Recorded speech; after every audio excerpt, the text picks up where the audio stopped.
وأصحابه أجمعين أما بعد أعوذ بالله من الشيطان الرجيم بسم الله الرحمن الرحيم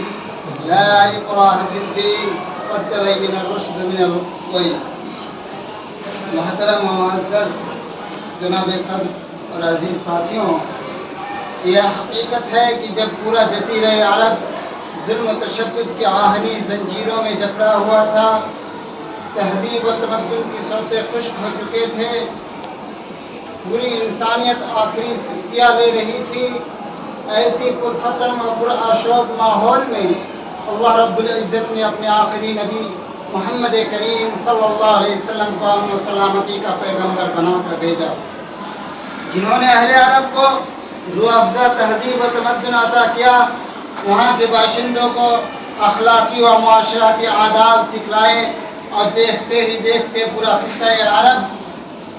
امن و سلامتی کا گوہرا بن گیا۔ سامعین کرام، اسلام و دین برحق ہے جس کے حقوق میں سب کے لیے یکساں ضابطۂ قانون ہے۔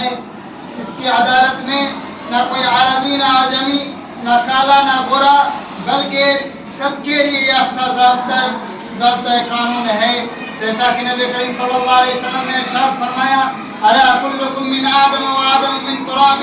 اور فرمایا ارحموا من فی الارض وارحمکم من فی السماء۔ کسی شاعر نے اس حدیث کے مفہوم کو اپنے اشعار میں یوں ادا کیا ہے کہ کرو مہربانی تم اہل زمین پر، خدا مہرباں ہوگا عرش بری پر۔ کرو مہربانی تم اہل زمین پر، خدا مہرباں ہوگا عرش بری پر۔ خدا رحم کرتا نہیں اس بسر پر، نہ ہو درد کی چوٹ جس کی جگر پر۔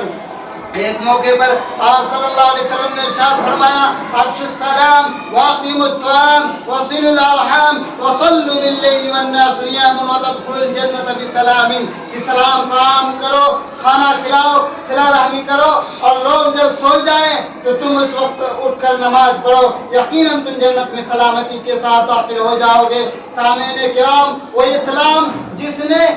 غیر مسلموں کے ساتھ حسن سلوک کا حکم دیا ہے، آج تعصب و تنگی کا یہ عالم ہے کہ آج اس کی صاف و شفاف تعلیم کو گدلا کرنے کی کوشش کی جا رہی ہے۔ وہ مذہب جس نے کتے کو پانی پلانے پر جنت کی بشارت دی اور بلی کو بھوکے رکھنے سے جہنم رسید کر دیا، وہ دین جس نے ایک انسان کے قاتل کو ساری انسانیت کا قاتل قرار دیتے ہوئے فرمایا،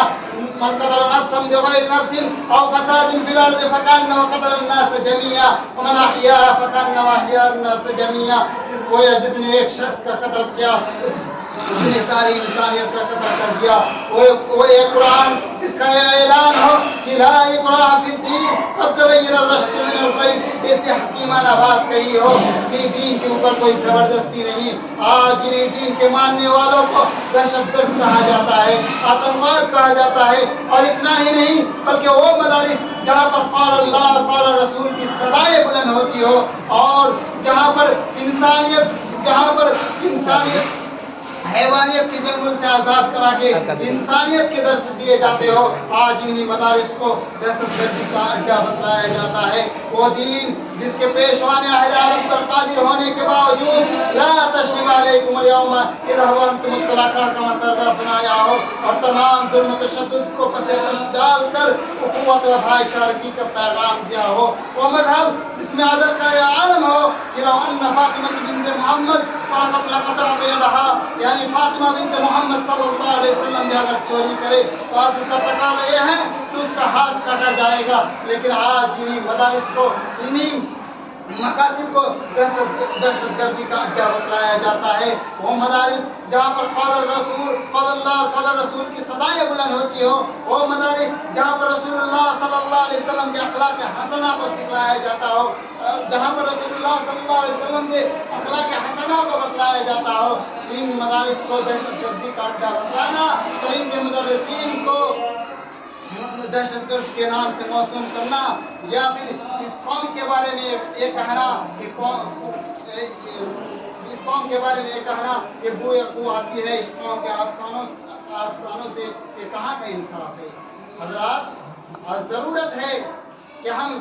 دین اسلام کو دنیا کے کونے کونے تک، دنیا کے چپے چپے تک پہنچائیں اور لوگوں کو درس دے کہ ہمیں مدارس و مکاتب سے دہشت گردی کا تعلیم نہیں ملتا، یہاں کے مدرسین ہمیں دہشت گرد کی تعلیم نہیں دیتا. آج ضرورت ہماری ہے، ذمہ داری ہماری ہے کہ لوگوں تک، عوام الناس تک اسلام کی صاف اور شفاف تعلیم کو پھیلائیں. آخر میں اللہ رب العالمین سے دعا ہے کہ رب العالمین تو ہم سب کو